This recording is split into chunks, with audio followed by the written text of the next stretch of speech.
Hey guys, it's that Dividend guy coming at you with another Robinhood portfolio update. We're going to take a look at the overall portfolio, the individual holdings, my watch list, and then my two growth stocks. So, starting off with the portfolio performance. For today, we're down about $123. The week, we are down 218.36. For the month, we're down 950.63. 3 month mark, we're down 1,280. For the year, we're down a whopping 59 cents. And all time, we are up 314.01, up 1.54% since I started investing. You do see that there's some buying power there that was left over from my Altria dividend. And now we're into the portfolio, starting off with the Dividend Aristocrat Realty Income. This is my favorite real estate investment trust on the entire stock market. We have 15 shares. Market value is $918. Average cost is $45.38. 4.42% of the portfolio is in Realty Income, and we are up 237.30, up 34.86%. And we do have a dividend coming in from Realty Income. They are the monthly dividend paying stock. We have a dividend of $3.51 added to around our $11. We should have about $15 of buying power in the portfolio after we get paid on the 15th. Then we have Altria, which is our big payer for this set of months.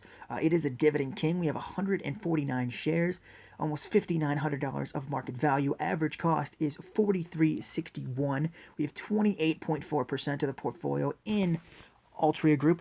That is because they pay such a great dividend and have such a great growth history. We're down 603.49, down 9.29%, but I'm not too worried about it because this is a major position and it does pay a great dividend. Next, we have Coca-Cola.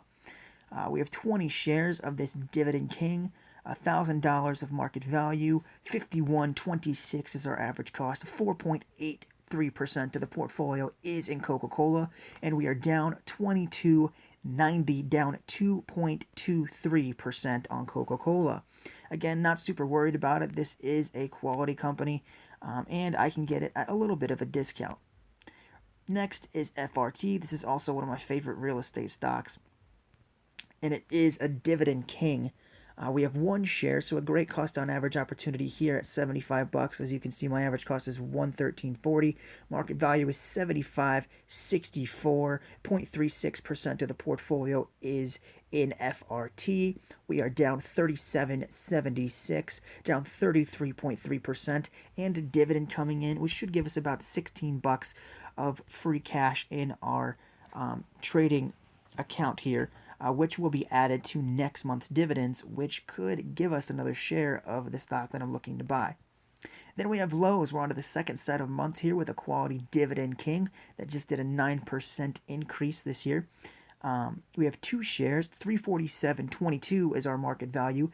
Average cost is $100.86. 1.67% of the portfolio is in Lowe's. We're up $145.50, up 72% on Lowe's. Now that really makes me wish that I bought more of this quality stock when I had a chance to at the price I bought it at. Next, we have AT&T. This one's one of my personal favorites. I love the stability of the business, and I do want to do an update video on what's happening with DirecTV because I feel they should sell it, and they might just do that.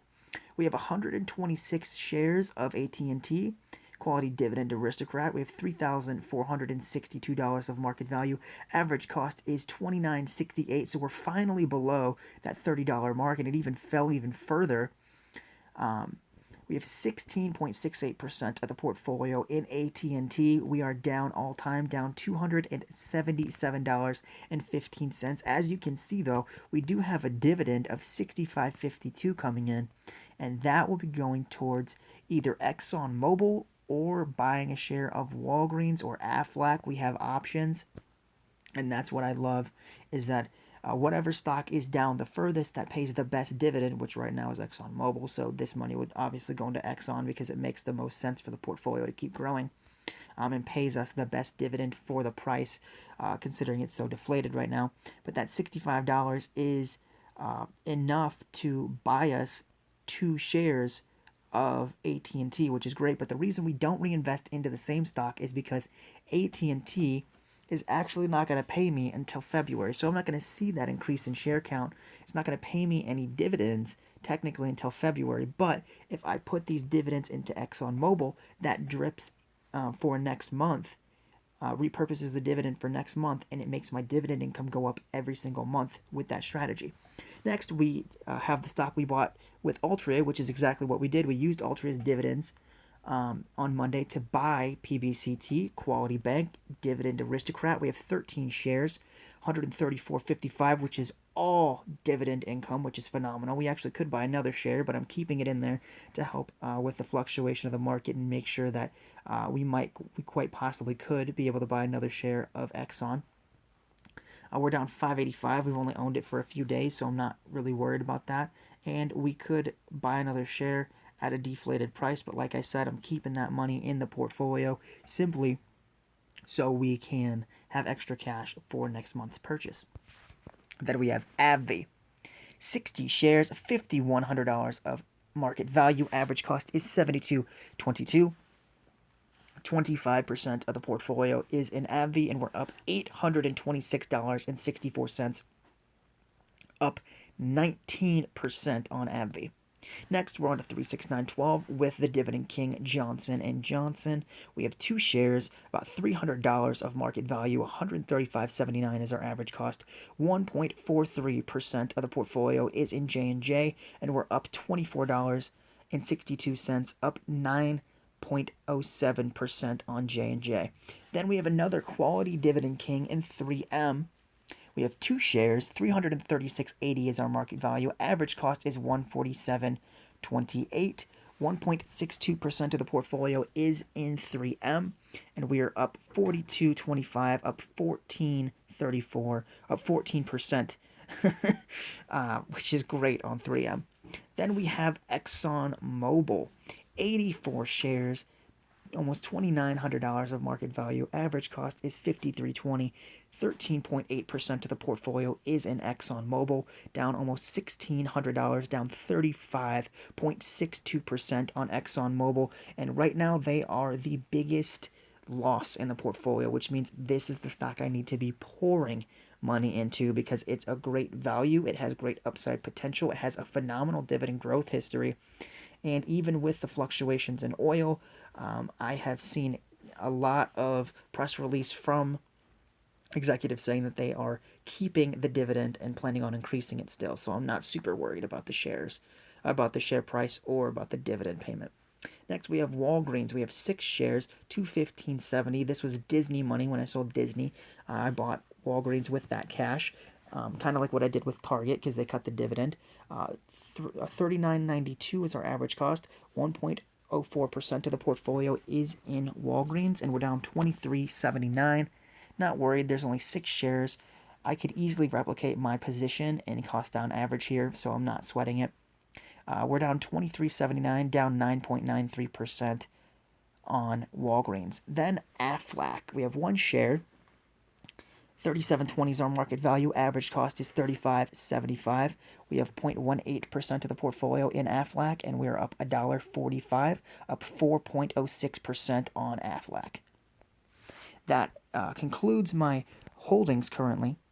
If I had to pick ones to purchase, I would obviously be picking FRT, AT&T, and Exxon Mobil, as they are the down dogs of the portfolio. They are the ones that are down the most and have the most value and would give us the highest yield for every single dollar we decided to put into those stocks.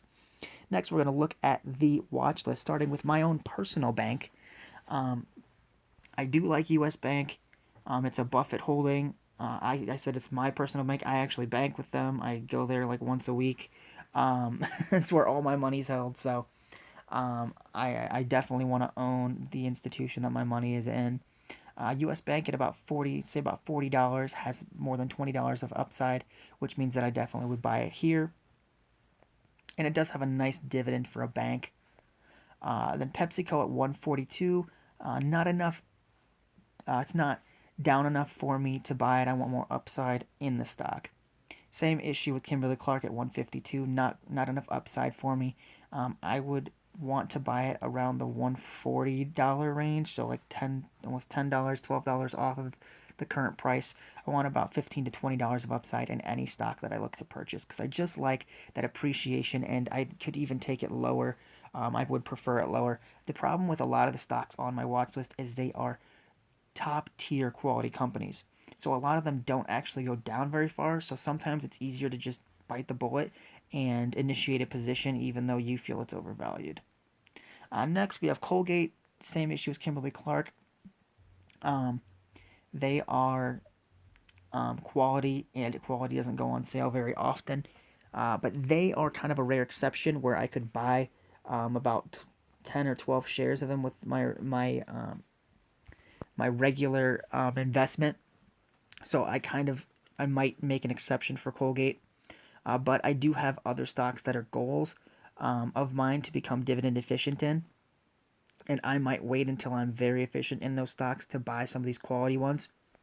Next, we have Starbucks. Not enough upside at 85. Excuse me, at 89. About $5.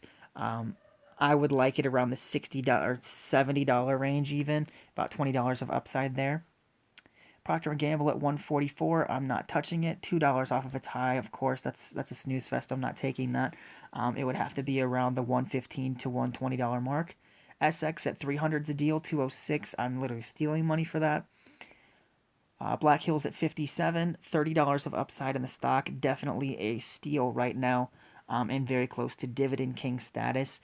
And it is a utility, so they're very consistent with their profits. People need electricity and gas, so this is one of those that's going to be a staple for this set of months. Once it's added into the portfolio, it will be a very big focus, as will this one. But the difference between Black Hills and McDonald's is Black Hills is more likely to go on sale, as you can see, versus McDonald's. So, as much of a staple in the portfolio as I would love McDonald's to be, it doesn't go on sale very often. So the odds are very slim that I'd get it at a price that I want it. And that's, again, like I said earlier, quality rarely goes on sale. McDonald's is quality. They've been doing a lot of technological innovation when it comes to the fast food industry. They're the leader. They're the flagship. They're the biggest restaurant in the world. Um, I want them in the portfolio. I'm a big fan. I even like the movie Michael Keaton starting called The Founder about the how he kind of he made the franchise model popular, and he franchised out McDonald's and built it. I love that movie. I've watched it a lot. So I'm a big fan of how they've built their business and how they're a real estate company that sells burgers and fries. Um, but it's not at a quality, excuse me, it is a quality company, but it's not at a deep discount price. It's not at a price that I would like to buy it, but this is one just like Colgate, like I said. I would make an exception because I want it in the portfolio so bad. I might initiate I think I could buy like 4, maybe 5 shares. And I would take that just because I want McDonald's in the portfolio. Next, we have Public Storage at 233. Not enough upside for me, but I love the business model. I like that people have extra crap that they need to store, and they are the biggest player in the space. It's kind of like J&J in healthcare, or I mean, like they are Altria in the smoking space. Like you always want best of breed. You always want the biggest player because they are the ones. They're the companies that can take the biggest hit, and you're less worried about it. And that's how I feel about Public Storage. I love the business model. I like that people pay to store their stuff every month. It's like a Netflix bill, like an electricity bill. You want to go after those companies that people pay for them, but they don't really think about it when they do. So it's like buying toilet paper. You don't really think about it. You might think about the brand you buy, but you don't really have a choice in the matter. If people have extra stuff, a lot of times people like to hold on to that. There's even shows about people's extra crap that have just gone on market because people, there's storage spaces that people pay for that they don't use. So I like the business model. Next, Apple at 120. It has enough upside for me to buy it. I go for $15 to $20. So right now, Apple would be a buy. I know they just launched a bunch of. I think they just launched a bunch of new products. I keep seeing it everywhere.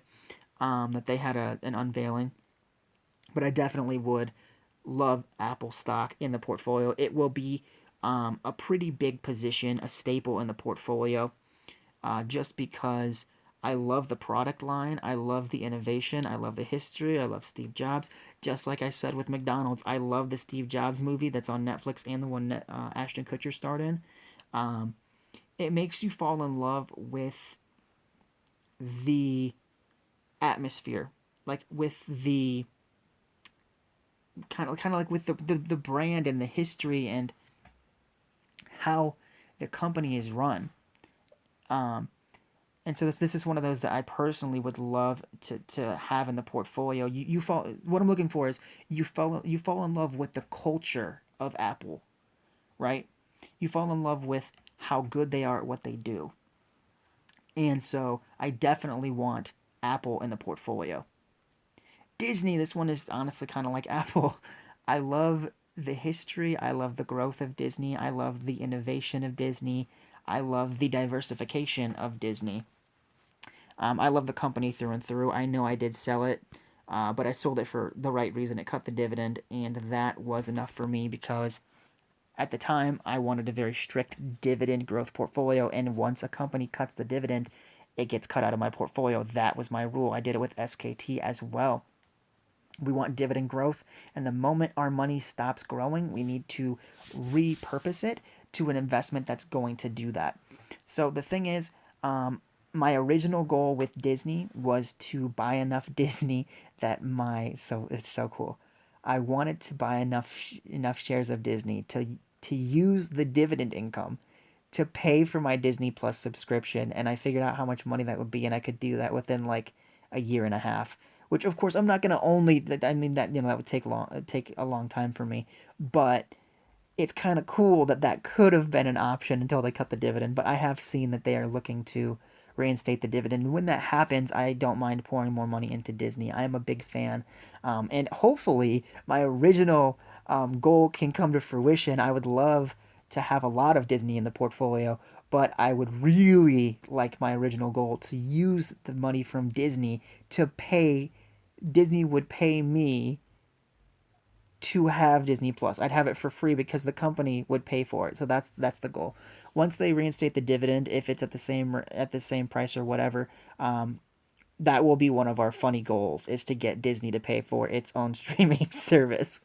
But anyways, guys, that wraps up the portfolio. As for the watch list, Black Hills, Essex Property Group, and U.S. Bank are the ones that I would buy out of the watch list.